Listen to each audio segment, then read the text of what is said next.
ঠাকুরবাড়ির রান্নাবান্নার যখন বইটা পড়ছিলাম দেখলাম চাপড় ঘন্টের রেসিপিটা রয়েছে।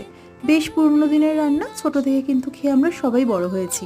তাহলে চলো আজকে চাপড় ঘন্টর রেসিপিটা শেয়ার করি। মটর ডাল ভিজিয়ে রেখেছিলাম, তারপরে নুন আর হলুদ দিয়ে ভালো করে ফেটিয়ে নিয়ে একটু বড় সাইজের বড়া করে নিচ্ছি। এটাকেই চাপড় বলা হয়। এবার সেই তেল থেকে বড়া যখন ভাজা হয়ে যাবে সেই তেলে ফোড়ন দিয়ে দিলাম তেজপাতা, শুকনো লঙ্কা, 5 ফোড়ন।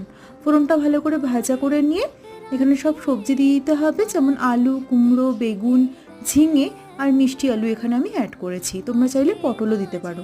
নুন আর হলুদ দিয়ে বেশ খানিকক্ষণ ভালো করে ভাজতে হবে। ফ্লেমটা কমিয়ে রেখো।